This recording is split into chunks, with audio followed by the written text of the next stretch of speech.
negócio de 50 milhões de reais que começou com uma viagem de mochila. E a sacada que eu quero deixar para vocês aqui é o seguinte: você não sabe aonde você vai chegar, da mesma forma que eu não sabia muito bem aonde eu ia chegar. Mas toda caminhada, toda jornada começa com um primeiro passo. E eu vou contar essa história para vocês.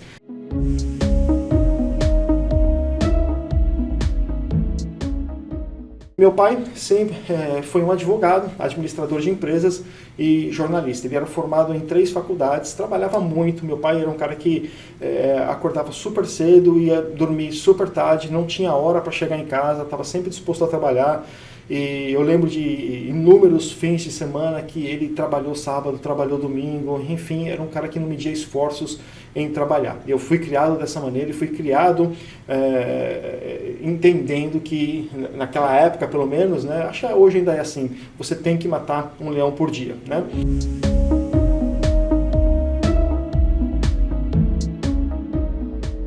Minha mãe, a vida inteira, ela foi minha mãe. Ela ficou em casa, cuidou da gente. Somos 2 irmãos, eu e meu irmão. A gente tem aproximadamente a mesma idade e minha mãe sempre cuidou da gente e dedicou a vida a isso, né? As lembranças que eu tenho na minha casa, eu acordando cedo para ir para a escola, já tinha aquele cheirinho de café da manhã pronto, o cheirinho de pãozinho quente, enfim, ela sempre cuidou da gente com muito carinho e levava para a escola, buscava na escola, dava almoço, depois levava no clube, trazia do clube, enfim, ela cuidou de toda essa parte, vamos colocar assim, do carinho, do conforto, do emocional meu e do meu irmão, né? E também sempre dando sustentação emocional, principalmente para o meu pai, que a vida dele não foi nada fácil para chegar também onde ele chegou e criar os filhos do jeito que ele criou, né? Hoje eu ainda brinco um pouco que naquela época, quando eu era jovem, meu pai chegava em casa e falava assim para minha mãe, ele comemorava com a minha mãe, né? Olha, já paguei a escola das crianças, graças a Deus está pago. Aí eu olhava aquilo lá e falava assim, poxa, mas eu não quero ir para a escola, se está tão sacrificado assim, por que né, faz tanto sacrifício para pagar? Quer dizer, ser criança você não dá muito valor para a história toda. Hoje, sendo pai e tendo 3 filhos, eu sei o quanto foi difícil para o meu pai trabalhar, manter a casa, manter tudo aquilo que a gente tinha e ainda ter que pagar a escola, né? Então, quer dizer, a vida não foi nem um pouco fácil, mas também não foi nem um pouco ruim, né? Na minha família a gente sempre esteve muito unido, era uma família de 4 pessoas, eu, meu pai, minha mãe e meu irmão, a gente sempre foi muito unido e tinha muito amor ali, principalmente da parte dos meus pais, né? Bom, no meu desempenho, quando eu era jovem, eu sempre fui um dos piores alunos da escola. De verdade, sem sacanagem nenhuma, eu acho que eu não era o pior da escola, porque o meu irmão era pior que eu. Mas nós 2 juntos éramos terríveis. A minha mãe era aquela pessoa que tinha aqui na escola todo final de ano ficar ali conversando com as freiras, com as diretoras, tal, implorando para a gente poder passar, porque no final nem recuperação, exame, enfim, nós éramos ruins, éramos maus estudantes. Porém,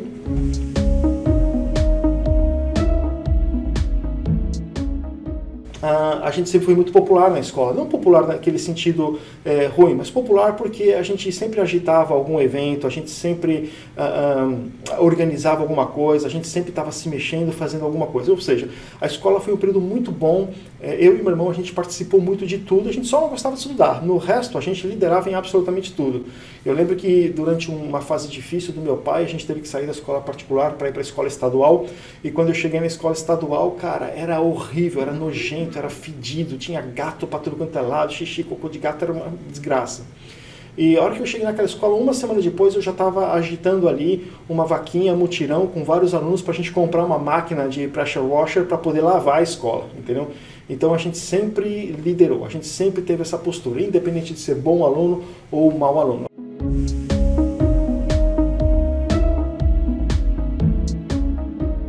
E eu fazia esportes, minha vida inteira de juventude foi dedicada ao esporte. Eu era atleta de karatê, eu fazia lutas, treinava horas e horas e horas todos os dias, enfim, fazia competições internacionais, nacionais. Eu era muito bom nisso aí, tá? Mas eu não tinha muita noção do que eu ia fazer da minha vida, eu não tinha nada, eu não sabia para onde eu ia caminhar.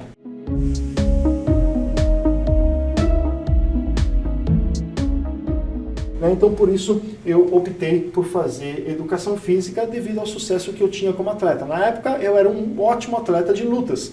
E a única coisa que eu conseguia ver na minha frente era a possibilidade de fazer uma faculdade de educação física e conseguir manter uma carreira sobre isso. Enfim, naquela época tinha uma esperança do karatê entrar nas Olimpíadas de acordo com os meus resultados na época, se o karatê entrasse nas Olimpíadas, eu seria um atleta olímpico.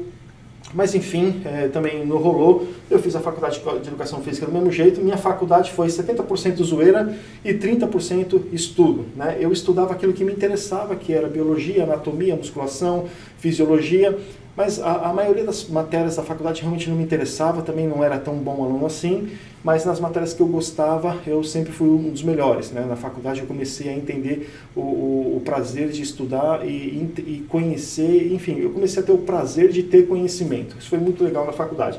Mas 70% da minha faculdade, zoeira pura. Foi um ótimo período na minha vida também, mas até então, meio que eu saí da faculdade sem saber exatamente o que eu ia fazer. E aí eu fui trabalhar, quando eu me formei, eu fui trabalhar na Fórmula Academia. E, assim, a partir do momento que eu me formei, que eu decidi, pô, agora eu vou trabalhar, eu trabalhava com muito amor, com muita paixão. Eu gostava do que eu estava fazendo. E eu sempre fui um dos melhores do que eu fazia. Então, a Fórmula Academia, na época, era a melhor academia da América Latina. Era o sonho de qualquer professor. E eu fui um dos poucos professores que entraram na Fórmula com prova escrita e prática. Eu tirei 10 na prova escrita, 10 na prova prática. Eu sabia muito bem o que eu estava fazendo.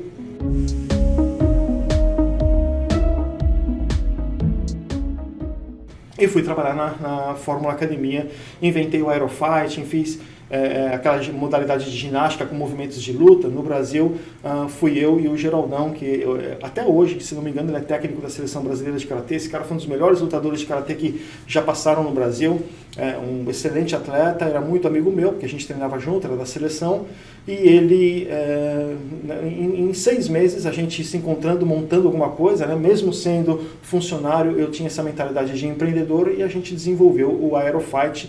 Colocamos em algumas academias, foi sucesso total, saiu na TV, foi um negócio muito legal. Bom, deixa eu passar. E me formei, e estava trabalhando, e estava tudo certo. Em 1999, eu simplesmente meio que larguei tudo. Eu estava muito bem na minha profissão de professor de educação física, tá? E eu era o inventor do Aerofight, eu dava aula de musculação na Fórmula, e eu também era personal training. Eu era personal training da Suzy Rego, do Rami Moscovic, da Renata Ceribelli, da filha do Michel Temer. Então eu tinha pessoas super importantes, assim. O Serginho Groisman chegou a treinar comigo. Então eu dava aula para os artistas, para os caras importantes e para pessoas também normais. E eu acabei me destacando como um dos melhores personagens training também da Fórmula, que poderia ser considerado um dos melhores personagens do Brasil, né? E eu estava ganhando muito bem. Naquela época eu já tinha até uma condição de vida bem legal, mas não estava feliz, não era o que eu queria.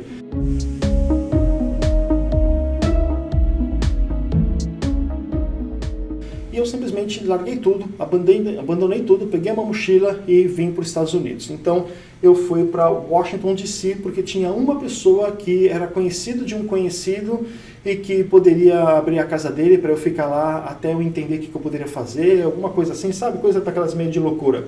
E eu estava pagando um quarto, então eu pagava o quarto e ficava lá. Legal, eu peguei a mochila e fui para Washington DC, tá bom? Até então, minha única experiência com computador era jogando videogame. O que eu era? Eu era campeão brasileiro de karatê, tricampeão brasileiro universitário, eu tinha mais de 100 títulos em karatê, full contact, kickboxing, jiu-jitsu, eu era professor de educação física da Fórmula Academia, e assim, o meu comportamento, eu sempre fui um empreendedor, e ser empreendedor, gente, é mais ou menos da forma que você age, é a forma que você pensa, é o seu mindset. Então, mesmo sendo um funcionário, mesmo tendo um emprego, eu sempre me comportei como um empreendedor, tá?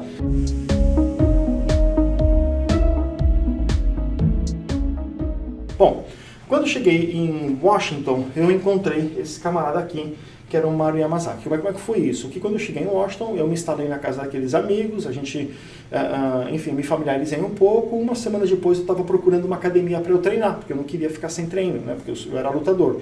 Aí eu achei uma academia de jiu-jitsu brasileira no jornal, fui lá e fui ver a academia. Peguei um metrô e fui. Quando eu cheguei lá, o Mario Yamazaki era o dono da academia. E o Fernando Yamazaki estava lá visitando o irmão, né? Que são irmãos. O Fernando me conhecia da Fórmula. Aí ele falou, pô, Marinho, esse cara aqui é professor da Fórmula, professor da Suzy Rega, emagreceu a Suzy, luta lá com o pessoal, o cara manja tudo de karatê, fez ali todo um network, uma propaganda. Aí o Mário, que estava numa época de ascensão também, né, no jiu-jitsu aqui nos Estados Unidos, foi a época que começou o Ultimate Fight, aquela coisa toda, né? E ainda estava o Ultimate Fight 1 e 2, pra você ter ideia. Aí o Marinho falou, pô, que legal, cara, você quer ficar aqui treinando com a gente? Vem treinar quando você quiser, a hora que você quiser. E eu comecei a treinar com eles e quando a gente viu, estava fazendo uma amizade muito legal. Esse aqui é um dos caras mais sensacionais que eu já tive o prazer de conhecer. O Mário Yamazaki é um cara que, assim, adoro esse cara, adoro esse cara. Esse cara foi fundamental na minha vida.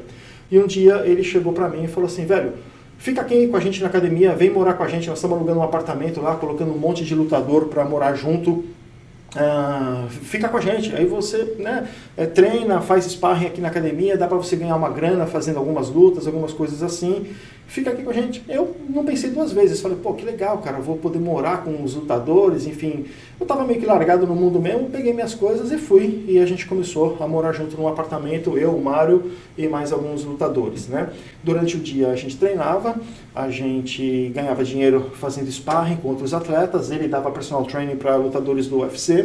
À noite a gente trabalhava em boates como segurança, essas coisas todas, né? Porque você não podia ter arma, então os caras de boates aqui nos Estados Unidos contratavam lutadores para fazer a segurança e eu fui me virando. Então, basicamente eu trabalhava como sparring, eu trabalhava como segurança em nightclubs, trabalhei também um pouquinho na construção, né? Fazendo parede, pintando, fazia qualquer coisa que pudesse me dar dinheiro naquela semana para eu poder passar para a semana seguinte, né?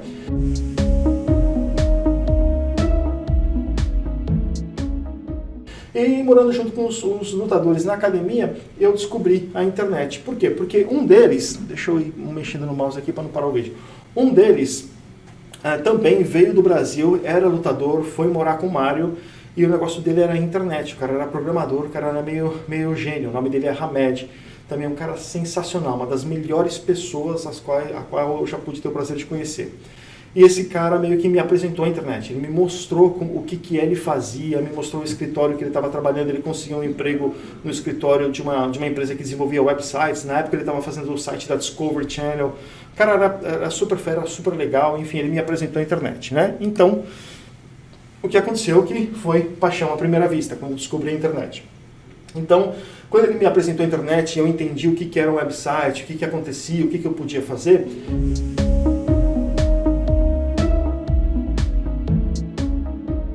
Eu imaginei fazer um website para gerenciar treinamento independente da academia, porque essa era a minha realidade, é o que eu fazia. Eu era professor de educação física, eu dava aula de musculação, tinha personal training. E a minha realidade na Fórmula é porque eu dava aula para pessoas assim muito ricas, as pessoas que a pessoa para treinar na Fórmula, ela já tem que ter dinheiro. Para ela pagar um personal training na Fórmula, ela tem que ter muito dinheiro, né?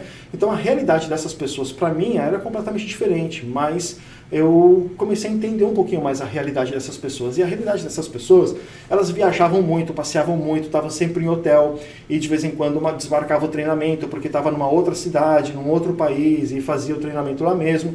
Então eu imaginei que eu podia fazer um website onde as pessoas poderiam criar a série de treinamento, né, ter todo um acompanhamento, uma organização do treinamento e que ela pudesse acessar isso online, imprimir de qualquer lugar e treinar independente do lugar que ela estivesse.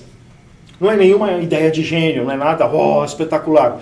Mas naquela época, do começo da internet, isso foi na primeira bolha da internet, quando tudo ainda era muito novo, foi o que eu consegui imaginar, foi o que eu consegui pensar, e foi aquilo que eu achei que a gente podia fazer.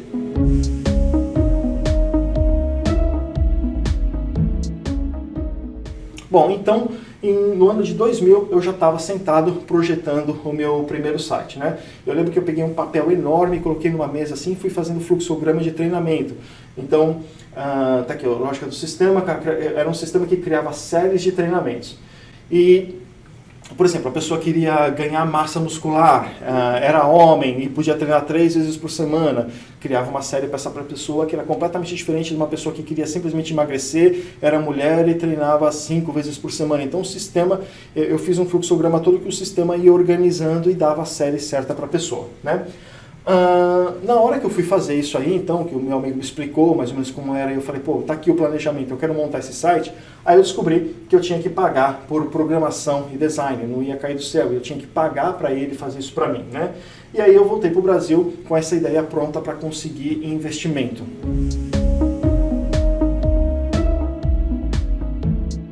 E eu falei com um dos meus alunos, e um cara sensacional, sensacional também, uma pessoa muito boa, muito querida.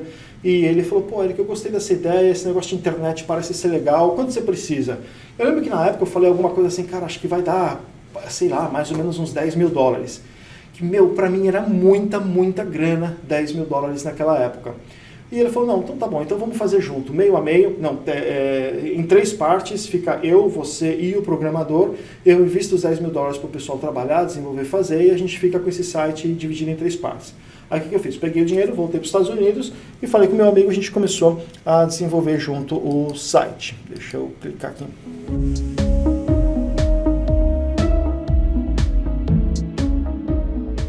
Bom, em 2001, ou talvez até um pouquinho antes de 2001, esse site estava no ar, era o totalfitness.com. E lançamos o site, eu consegui implantar ele em algumas academias, porque no Brasil eu tinha autoridade nesse segmento de treinamento, de personal training, essa coisa toda. As pessoas já estavam me vendo como um cara que teve sucesso no Brasil, foi para os Estados Unidos, treinou junto com lutadores do UFC, aprendeu coisas novas, montou um sistema de treinamento, voltou para o Brasil, então não tive dificuldade em colocar em algumas academias, né? E eu tive realmente alguns usuários. Na verdade, esse site ele ia fazer dinheiro, ele era totalmente grátis, qualquer um poderia usar. A academia instalava, ela oferecia isso como um benefício e qualquer um poderia usar. A gente ia monetizar esse site com patrocínios de Gatorade, de suplementos, essa coisa toda, tá? Mas em pouco tempo, mais ou menos com 6 meses, esse site funcionando, a gente não tinha muito usuário, mas não ganhava dinheiro. Eu acho que o meu sócio investidor, ele perdeu um pouco do interesse, porque foi aquela hora que deu aquelas bolhas na internet, todo mundo desistiu, o negócio estava ficando meio complicado, ele achou melhor sair do negócio, falou assim, Eric, eu não vejo muito futuro nesse site, também não faz muito parte do meu negócio, fica para você, faz aí o que você quiser e tudo bem. E aí depois de alguns meses, então, eu tive uma proposta e vendi o site por R$20 mil na época.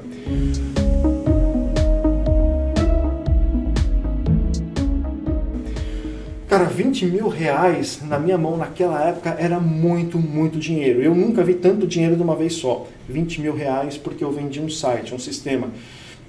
Eu pensei, caramba, então isso é um negócio que eu tive ideia de fazer, eu sentei numa mesa, eu bolei o negócio todo, eu achei o investimento, a gente conseguiu desenvolver, colocamos no ar, está funcionando e agora alguma pessoa se interessou, achou que poderia aproveitar isso e comprou o site de mim, comprou o sistema, né?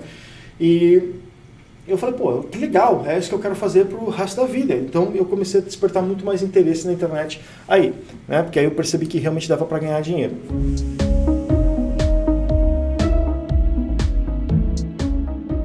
Bom, mas com um casamento, precisando realmente ganhar dinheiro todo mês, e aí eu tinha R$20 mil na mão, mas eu não conhecia pessoas aqui no Brasil que poderiam fazer desenvolvimento, essa coisa toda, meio que eu perdi um pouco do contato com a internet. Eu sempre tive interesse, sempre continuei, então eu comecei na verdade eu comecei em 2000 a trabalhar na internet, sempre me mantive por dentro, estudando, entendendo, mas eu precisava criar negócios, e aí não era tão fácil naquela época criar negócios na internet, né? E era mais um sonho do que uma realidade para mim, porque era muito, muito caro para você desenvolver um negócio na internet. Então, de 2002 a 2003, assim, começou meio que eu chamo de período negro, porque eu sempre fui empreendedor, eu sempre quis montar os meus negócios, e eu montei vários negócios, e todo negócio que eu montei, eu cheguei a ganhar alguma coisa, eu cheguei a aprender alguma coisa, alguns deles eu parei simplesmente porque não estava dando certo, e outros eu parei porque simplesmente eu não estava feliz, né?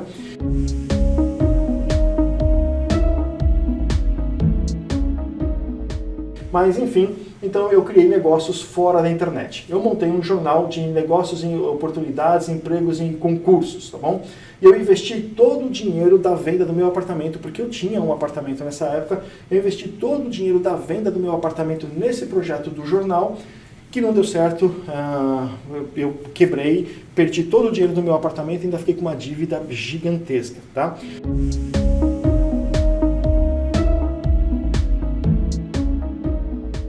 A minha sacada na época, eu morava num apartamento muito alto, que foi o apartamento que eu vendi, e eu olhava assim para a sacada e via a cidade inteira. E eu pensava assim, pô, eu quero criar alguma coisa que eu possa colocar e vender dentro de cada um daqueles telhadinhos, que é o que eu via.